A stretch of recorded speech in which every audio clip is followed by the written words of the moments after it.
बच्चों, class 10th की maths की क्लास में आपका एक बार फिर से स्वागत है बच्चों। और हम पढ़ रहे थे चैप्टर नंबर 7 एक निर्देशांक ज्यामिति कोऑर्डिनेट ज्योमेट्री प्रश्नावली 7.2 बच्चों हम लोगों ने स्टार्ट कर दी थी और प्रश्न नंबर 7 तक के प्रश्न हम लोग हल कर चुके हैं। आज हमें स्टार्ट करना है प्रश्न नंबर 8 से। तो आइए देखते हैं प्रश्न नंबर 8 क्या है। 8वां प्रश्न है बच्चों, यदि a और b क्रमशः -2 और 2 -4 हो तो बिंदु p के निर्देशांक जो है वो हमें ज्ञात करना है ताकि AP बराबर 3/7 AB हो और P रेखाखंड AB पर स्थित हो। तो आइए देखते हैं इस प्रश्न को कैसे हल करेंगे। यहाँ पर बच्चों दिया हुआ है AB एक क्या है, रेखाखंड है। तो मान लीजिए रेखाखंड AB पर कोई बिंदु P स्थित है, तो ये मान लीजिए A है, ठीक है, और ये B है। इस पर कोई बिंदु जो है वो P इस तरीके से स्थित है। यहाँ A के निर्देशांक जो है वो -2 है, ठीक है, और B के निर्देशांक दिए हुए हैं 2 और -4, ठीक। और P बिंदु के निर्देशांक हमें ज्ञात करने हैं और AP बराबर जो दिया हुआ है AP बराबर 3/7 AB, ठीक है, ये हमारे पास दिया हुआ। तो जो चीज़ें दी हुई है वो हम पहले लिख लेंगे। A बराबर क्या दिया हुआ है, -2, B बराबर दिया हुआ है हमारे पास में 2 -4, कॉमा लगा के लिखते हैं बच्चों निर्देशांकों को। तो अब इसके अनुसार x1 बराबर, इसको x1 y1 मान लेंगे, इसको x2 y2 मान लेंगे। तो x1 बराबर क्या हो जाएगा -2, y1 बराबर क्या हो जाएगा -2। समझ में आ रहा है बच्चों। x2 बराबर क्या हो जाएगा 2 और y2 बराबर क्या हो जाएगा -4, ठीक है। अब यहाँ पर साथ में एक चीज़ और दी हुई है, क्या दिया हुआ है, दिया है AP बराबर 3/7 AB, ठीक। तो अब यहाँ पर मल्टीप्लाई कर दीजिए, तो 7AP बराबर क्या आ जाएगा, 7AB बराबर 3AB आ जाएगा, ठीक। और 7AP बराबर हो जाएगा 3। अब AB जो दिया हुआ है AB को हम बच्चों लिख सकते हैं AP + PB, लिख सकते हैं ना, AP + PB, ठीक। तो यहाँ पर हो जाएगा AP + PB। समझ में आ रहा है। अब यहाँ पर 7AP बराबर हो जाएगा 3AP + 3BP PB। अब ये यहाँ से घट जाएगा, 7 में से 3 गया, 4AP आ जाएगा बराबर 3PB। तो AP/PB बराबर क्या आ जाएगा, 3/4, ठीक है। यानी इनके बीच में क्या अनुपात आ गया, 3/4। AP अनुपात AP/PB बराबर 3, यानी ये भाग क्या है हमारा 3 है, ये भाग क्या है 4 है। यानी M1 की वैल्यू क्या हो जाएगी हमारी, M1 हो गया, ये M2 हो गया, ठीक। तो अब इसी के अनुसार M1 आता है, M1 अनुपात M2 बराबर हो जाएगा 3/4, ठीक। अब P बिंदु के निर्देशांक जो हमारा ये P बिंदु है, इसके निर्देशांक बच्चों हम लोगों ने क्या मान लिए, x, y, ठीक। तो यहाँ पे लिखेंगे माना बिंदु P के निर्देशांक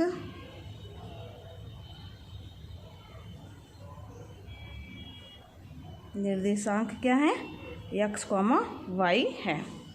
तब x बराबर क्या हो जाएगा, तो विभाजन सूत्र के अनुसार बच्चों x बराबर हो जाएगा M1x2 + M2x1 अपान M1 + M2, ठीक है। समझ में आ रहा है बच्चों। तो अब इसी में बस मान रख देना है आपको। तब x बराबर क्या आ जाएगा हमारे पास, M1 की वैल्यू क्या है 3, x2 का मान जो है हमारा क्या आया है 2, x2 जो है वो 2 हो गया, प्लस M2 की वैल्यू कितनी आई है 4, ठीक। और उसके बाद फिर x1 की वैल्यू है -2। समझ में आ रहा है बच्चों। इस अपान हो जाएगा M1 + M2 यानी 3 + 4। तो ये क्या आ जाएगा, 3 दूनी 6, माइनस हो जाएगा 4 दूनी 8/4 3 7, इतना आ गया -2/7। तो x का मान हमारे पास क्या आ गया बच्चों, x बराबर आ गया -2/7। इसी तरीके से y का मान भी ज्ञात कर लेंगे फार्मूला लगा के। तो y बराबर क्या हो जाएगा, M1y2 + M2y1 अपान M1 + M2, ठीक। अब यहाँ पर मान रख दीजिए। M1 की वैल्यू कितनी है बच्चों 3 है, y2 की वैल्यू क्या है -4 है, प्लस M2 की वैल्यू कितनी है 4 है, और y1 की वैल्यू है हमारी -2, ठीक है, बटे M1 + M2 यानी 3 + 4। तो ये बराबर हो जाएगा 4 × 3 -4 3 12, माइनस में आएगा 12 -8/7। तो y बराबर क्या आ जाएगा बच्चों, -12 और -8 कर लिया तो ये हो गया -20/7।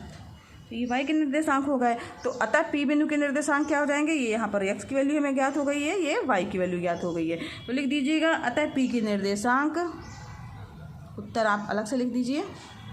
अतः P बिंदु के निर्देशांक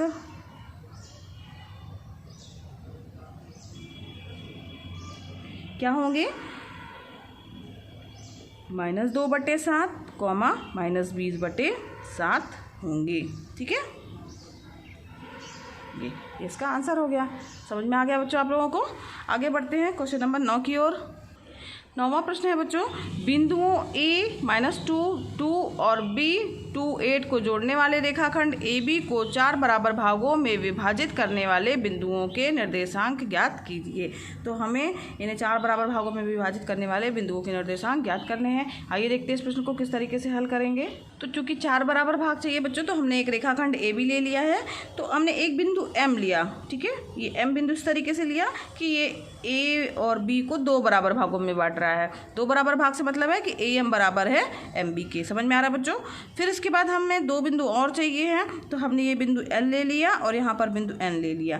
तो L बिंदु जो है वो AM को 2 बराबर भागों में बांट रहा है, यानी AL जो है, यानी ये वाला भाग इसके बराबर हो गया। और M जो N बिंदु है वो MB को जो है 2 बराबर भागों में बांट रहा है, यानी ये बराबर है इसके, यानी MN बराबर है NB के। समझ में आ रहा है बच्चों। तो इस तरीके से जो है वो 4 भाग इसके हो गए। तो इसके लिए लिखेंगे कि माना रेखाखंड AB को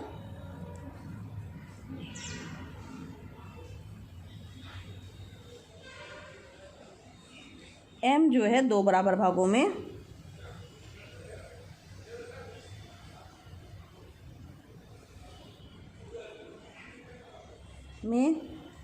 तथा AM व BM को क्रमशः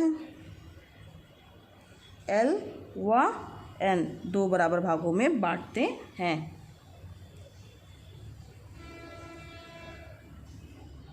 भागों में विभाजित कर रहे हैं, बांटते हैं, विभाजित करते हैं। ठीक है, तो इसका क्या मतलब हुआ कि AB का मध्य बिंदु जो है वो क्या है, M है। ठीक, तो मध्य बिंदु के निर्देशांक क्या हो जाएंगे, अतः AB के मध्य बिंदु M के निर्देशांक,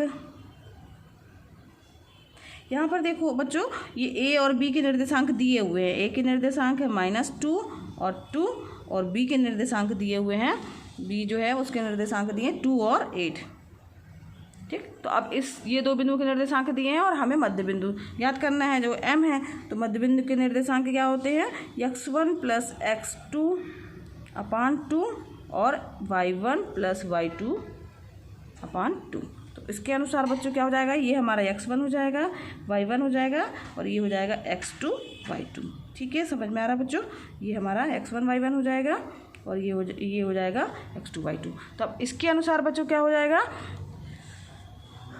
यहाँ देखिए इसके अनुसार जो है वो x1, अब यहाँ पर मान रख दीजिए x1 x2 की का मान रखेंगे तो -2 + 2/2 हो जाएगा और इसी तरीके से 2 + 8/2। तो ये हल करेंगे इसे हम, तो क्या आ जाएगा बच्चों, -2 कैंसिल हो जाएगा, यानी कुल मिला के आ जाएगा 0 और 8 2 10/2। यहाँ पे ऐसे लिख सकते हैं 0, 10/2, 2 × 2 2 × 5 10, यानी 0 और 5 हो गए। तो यानी M बिंदु के निर्देशांक हमारे पास क्या प्राप्त हो गए, 0 और 5। तो यहाँ पर हम इसको दर्शा देंगे, M बिंदु के निर्देशांक क्या हो गए हमारे पास में 0, 5। अब हमें याद करना है जो AM का मध्य बिंदु L है। तो इसी तरीके से हम L का निर्देशांक ज्ञात कर लेंगे और N का निर्देशांक भी ज्ञात कर लेंगे। तो यही फार्मूला लगेगा उसमें, उसके अनुसार। तो अब यहाँ पे लिखेंगे बच्चों कि अब AM के मध्य बिंदु L का निर्देशांक, तो फार्मूला यही लग जाएगा x1 + x2 अपान 2, y1 + y2 अपान 2। तो यहाँ पर x1 x2 y1 y2 के लिए जो है कौन से 2 बिंदु हम लेके चलेंगे, x1 y1। तो उसके लिए बच्चों अब हमारे पास ये दोनों लेके चलने हैं। तब यहाँ पर x1 y1 यही रहेगा और x2 y2 क्या हो जाएगा हमारे पास में, ये वाला बिंदु x2 y2 हो जाएगा। समझ में आ रहा है बच्चों। तो इसके अनुसार जो है ये हमारा बिंदु जो है x2 y2 हो जाएगा। तो इसके लिए जो है x1 का मान क्या आ जाएगा -2 प्लस 0/2 और कॉमा y1 प्लस y2 यानी 2 प्लस 5/2। ठीक है, ये हमारा आ गया -2 प्लस 0/2 और 2 प्लस 5/2। ये हो गए, ये हमने क्या किया है, मान रख दिया है केवल बच्चों। तो यहाँ पे -2/2 यानी क्या आ जाएगा, माइनस यहाँ पर आ जाएगा -2/2 कॉमा 7/2। 2 से 2 कैंसिल हो जाएगा, यहाँ पर -1 आ जाएगा, तो यहाँ आ जाएगा मान -1 और 7/2। ये हमारे पास किसके निर्देशांक हो गए, एल के निर्देशांक हो गए। अब इसी तरीके से हम बच्चों एन बिंदु के निर्देशांक ज्ञात कर लेंगे। तो अब बी एम के मध्य बिंदु एन के निर्देशांक, अब ये क्या हो जाएंगे बच्चों, ये भी इसी तरीके से हो जाएंगे। अब यहाँ पर बी एम का मध्य बिंदु एन के निर्देशांक, यहाँ देखिए बच्चों अपने चित्र की ओर, तो यहाँ पर एम और बी जो है इनके निर्देशांक के मध्य बिंदु, इसका निर्देशांक ज्ञात करना है। तो इसके लिए x1 y1 और x2 y2 ये वाले हो जाएंगे। ठीक है, इनका मान हम x1 y1 और x2 y2, ये x1 y1 हो जाएगा, ये x2 y2 हो जाएगा। समझ में आ रहा बच्चों। अब इसी के अनुसार फार्मूले में मान रखेंगे। तो बी एम के मध्य बिंदु एन के निर्देशांक क्या हो जाएंगे, 0 + 2/2 कॉमा 5 + 8/2। ठीक, तो यहाँ पर इसका मान रखने पे आ जाएगा हमारे पास में 2/2 कॉमा 8 × 5 = 13/2। 2 से 2 कैंसिल हो जाएगा, तो यहाँ पर निर्देशांक आ जाएंगे 1, 13/2। ठीक है, ये एन बिंदु के निर्देशांक हो गए। तो यहाँ पर जो है इन्हीं बिंदुओं के निर्देशांक हमें ज्ञात करने थे। तो अब आप उत्तर अलग से लिख दीजिएगा। अतः ए बी को 4 बराबर भागों में बांटने वाले बिंदुओं एल एम व एन के निर्देशांक -1, 7/2, 0, 5 व 1, 13/2 होंगे। ठीक है, ये आपका आंसर हो गया। समझ में आ गया बच्चों किस तरीके से हल किया गया है। आगे बढ़ते हैं प्रश्न नंबर 10 की ओर। 10वां प्रश्न है बच्चों, एक समचतुर्भुज का क्षेत्रफल ज्ञात कीजिए जिसके शीर्ष इसी क्रम में 3, 0, 4, 5, -1, 4 और -2, -1 है। तो यहाँ पर उसका संकेत दिया हुआ है कि समचतुर्भुज का क्षेत्रफल बराबर 1/2 उसके विकर्णों का गुणनफल। तो यहाँ पर हमें इस जो है वो सूत्र का प्रयोग करके हल करना है। तो आइए देखते हैं इस प्रश्न को कैसे हल करेंगे। तो सबसे पहले बच्चों जो इसमें निर्देशांक दिए हुए हैं, मान लिया हमारे पास जो चतुर्भुज है वो ABCD है। ठीक, समचतुर्भुज है। तो मान लेंगे कि माना A बराबर है 3, 0। ठीक, B बराबर क्या है, ठीक है, और B बराबर जो दिया हुआ है 4, 5, C बराबर दिया हुआ है -1, 4 निर्देशांक बच्चों दिए हुए हैं। तथा D बराबर क्या दिया हुआ है, D बराबर ये सब कॉमा लगा के लिख दीजिएगा। D बराबर दिया हुआ है -2 और -1। ठीक, -2 और -1। तो ये हमारे पास चारों निर्देशांक मिल गए हैं। और चूँकि यहाँ पर हमें विकर्ण जो हमारा संकेत दिया उसमें विकर्णों का गुणनफल भी दिया हुआ है क्षेत्रफल ज्ञात करने के लिए। तो सबसे पहले हम विकर्ण ज्ञात करेंगे बच्चों। तो विकर्ण बराबर क्या हो जाएगा, विकर्ण AC ज्ञात करना है। तो AC के बीच की दूरी बराबर क्या हो जाएगी, हमारे पास दूरी का सूत्र पता है बच्चों, x2 - x1 का स्क्वायर प्लस y2 - y1 का स्क्वायर। अब यहाँ पर A और C लेके चल रहे हैं, तो बिंदु A के निर्देशांक को हम क्या मानेंगे, x1 y1। ठीक है, और यहाँ पर C के निर्देशांक को क्या मानेंगे बच्चों, x2 y2। ठीक है, समझ में आ गया। ये x1 y1, ये x2 y2। A और C को हम लेके चल रहे हैं, ध्यान दीजिएगा, समझिएगा ध्यान से A और C को। तो हमें A और C के निर्देशांक x1 y1 और x2 y2 लेने हैं। बस इसमें मान रख देना बच्चों। तो यहाँ पर x2 की वैल्यू क्या आ जाएगी, -1। ठीक, और -x1 की वैल्यू क्या है, 3 का स्क्वायर प्लस y2 की वैल्यू क्या है, 4 और माइनस यहाँ पर हो जाएगा y1 की वैल्यू है 0। समझ में आया बच्चों, बहुत ही आसान है। -4 का स्क्वायर हो जाएगा प्लस 4 का स्क्वायर। तो इसको हल करेंगे, क्या आ जाएगा, -4 का स्क्वायर, 4 का स्क्वायर क्या हो जाएगा, 16 हो जाएगा, प्लस 16 यानी √32। अब √32 यानी कि हो जाएगा 4√2 ना, 16 दूनी 32 होता है 16, और ये बाहर आ जाएगा 16 × 2 हो जाएगा। 16 का जब हम वर्गमूल लेंगे तो 4 बाहर आ जाएगा और ये 2 रूट में बच जाएगा। ठीक है, समझ में आ गया बच्चों। तो ये यहाँ पर हमें विकर्ण आ गया AC ना, ये क्या है हमारे पास विकर्ण AC का मान है। तो ये मात्रक, इसमें कुछ दिया नहीं हुआ यूनिट, तो हम इसको क्या लिखेंगे, मात्रक लिखेंगे। फिर इसी तरीके से बच्चों विकर्ण जो है वो BD याद करेंगे। तो विकर्ण क्या याद करेंगे, BD। तो BD बराबर क्या हो जाएगा बच्चों, इसी तरीके से। अब बच्चों चूंकि विकर्ण BD याद कर रहे हैं तो यहाँ पर B और D, यानी B बिंदु को हम x1 y1 मानेंगे और D बिंदु को क्या मानेंगे बच्चों, x2 y2 मानेंगे। तो इसके अनुसार जो है यहाँ पे x2 माइनस 2 बिंदुओं के बीच की दूरी का सूत्र लगा देंगे, y2 माइनस y1 का स्क्वायर। अब यहाँ पर x1 y1 और x2 y2 B और D को मानेंगे। तो यहाँ पर रूट हो जाएगा x2 की वैल्यू क्या आ जाएगी बच्चों, -2, समझ में आ रहा है। तो -2 -4 हो जाएगा का स्क्वायर, प्लस यहाँ पर y2 की वैल्यू क्या है, -1 है। ठीक है, तो यहाँ पर -1 और -5 हो जाएगा। ठीक है, यहाँ पे ये y1 की वैल्यू 5 है, तो ये -5 का स्क्वायर हो जाएगा। इसे हल करेंगे तो ये हमारे पास में आ जाएगा इक्वल टू √-2 -4 हो जाएगा, -6 का स्क्वायर है, और प्लस यहाँ पर भी -6 का स्क्वायर। ठीक है, तो 6 का स्क्वायर मतलब कितना हो जाएगा, 36 + 36 आ जाएगा। तो यहाँ पर 36 + 36 आ गया, मतलब हो गया, इसमें से एक 36 हम ले सकते हैं। तो यहाँ पर इसका मान आ जाएगा 6√2 हो जाएगा।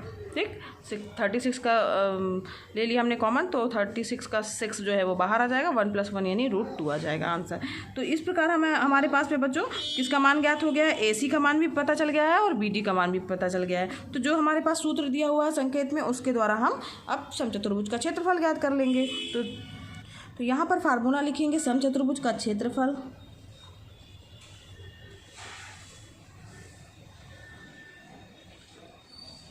बराबर 1/2 उसके विकर्णों का योगफल, है ना। तो विकर्णों का गुणनफल, विकर्णों का गुणनफल। ठीक है, ये फार्मूला होता है समचतुर्भुज का क्षेत्रफल बटे 1/2 विकर्णों का गुणनफल। तो 1/2 विकर्णों का गुणनफल से क्या तात्पर्य हुआ हमारा, यानी AC × BD। ठीक है, BD। तो मान रख दीजिए 1/2, AC का मान हमारे पास कितना आया है, 4√2, और BD का मान क्या आया, 6√2। ठीक है, अब यहाँ √2 से √2 जो है 2 हो जाता है, तो ये 2 से ये कैंसिल हो जाएंगे, तो 6 × 4 आ जाएगा।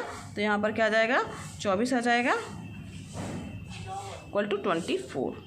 ठीक है, तो यहाँ पे ये वर्ग में चूँकि क्षेत्रफल है तो वर्ग में आएगा वर्ग, और मात्रक लिखा है तो मात्रक आ जाएगा। मीटर वगैरह या कुछ दिया नहीं हुआ है तो हमें केवल सीधे मात्रक ही लिखना है, यहाँ पे वर्ग मात्रक। तो उत्तर अलग से लिख दीजिएगा। अतः समचतुर्भुज का क्षेत्रफल